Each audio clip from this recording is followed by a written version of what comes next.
This is your favorite show. So இந்த ஷோல இன்னைக்கு வந்து ஒரு இன்ட்ரெஸ்டிங்கான क्वेश्चंस கூட ரெண்டு பேர் வந்திருக்கோம். என்னடா இப்போ வந்து ரீசன்ட் டேஸ்ல வந்து டாக்டர் எப்போதுமே ரெண்டு பொண்ணுங்க கூட வராரு நிறைய பேர் கேள்வி கேக்குறீங்க. சோ இருந்தாலும் வந்து பாத்தீங்க ரெண்டு பொண்ணு கூட வந்தாலும் அது ஒரு அவேர்னஸ் தான். ஆமா சார். சோ 10 பெண்ணு கூட வந்து பேசினாலும் எங்க சேனல் அவேர்னஸ் தான். கண்டிப்பா சார். இந்த நிகழ்ச்சி வந்து உங்களுக்கு ஏற்படுற செக்ஷுவல் சம்பந்தமான கேள்விகளுக்கு பதில் சொல்லக்கூடிய ஒரு வண்டர்ஃபுல்லான ஷோ. இந்த ஷோவை பத்தி நீங்க எதுவுமே தப்பா நினைக்க வேண்டாம். சோ வந்து இந்த நிகழ்ச்சியில வந்து பாத்தீங்க அப்படின்னா உங்களுக்கு உங்க ஃபேமிலில யார்கிட்டயுமே கேட்கவே கூட முடியாத கேட்க கூடாத கேள்விகள்லாம் இருக்கும் இல்லையா? சோ அதை எங்க கமெண்ட் பாக்ஸ்ல கமெண்ட் பண்ணீங்கன்னா போதும். நானும் சகானா அக்காவும் டாக்டர் கிட்ட கேட்போம். டாக்டர் சூப்பரா பதில் சொல்லுவாரு. அதே மாதிரி இப்போ ஒரு கொஸ்டின் வந்திருக்கு. அதை வந்து இப்ப சகானா அக்கா கேட்க போறாங்க. கேட்கலாமாக்கா? கண்டிப்பா கேட்கலாம் சார். வணக்கம். வணக்கம். வந்து நம்ம நேயர்களுக்கு வந்து ரெண்டு பேருக்கும் வணக்கம். எங்க நேயர்களுக்கும் வணக்கம். வணக்கம் வணக்கம். சொல்லுங்க.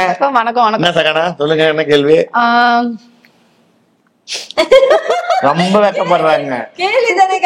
கேள்விதான் யோசிக்கிறாங்க, வெக்கப்படுறாங்க. என்னடா கேக்குறது அப்படின்னு. இல்ல நான் எப்பவுமே வந்து இந்த மாதிரி கேள்விதான் அதிகமாவே உங்ககிட்ட நான் கேட்டுட்டு இருக்கேன். அதிகமா கேள்வி கேட்கும் போது அதிகமா தெரிஞ்சிடறாங்கல்ல. அவங்க எல்லாம் வந்து எவ்வளவு பேர் குடும்பத்தை நீ வாழ வைக்கிறது தெரியுமா? கண்டிப்பா சார். எவ்வளவு பேருடைய குடும்பத்தெல்லாம் நீ வாழ வச்சிருக்க தெரியுமா? நீ கேக்குற கேள்வி எல்லாம் நான் பதிலா சொல்லும் போது அவங்களுக்கு அவேர்னஸ் புரிஞ்சு போய் இந்த தப்பு பண்ணணும், இந்த தப்பு பண்ணக்கூடாதுன்னு அவங்களுக்கு தெளிவாயிடுறாங்க. அப்படி ஒரு ப்ரோக்ராம் தான். அதனால தைரியமா கேள்வி. நீ எல்லாம் ரசிகர்கள் அதிகமா இருக்காங்க. கண்டிப்பா சார். வந்து செக்ஸ் வச்சுக்கிறாங்க. வைஃப் ஆமாமா, செக்ஸ் தான் வச்சுக்கிறாங்க.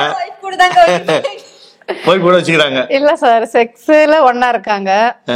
இதுல என்ன அப்படின்னா வந்து அந்த ஆண்களுடைய விந்து தண்ணி வருது இல்லைங்களா, அந்த தண்ணி வந்து பெண்கள் வந்து குடிக்க சொல்றாங்க.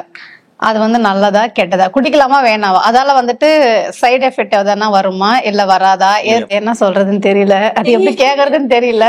பட் குடிக்கலாமா வேண்டாவா, அது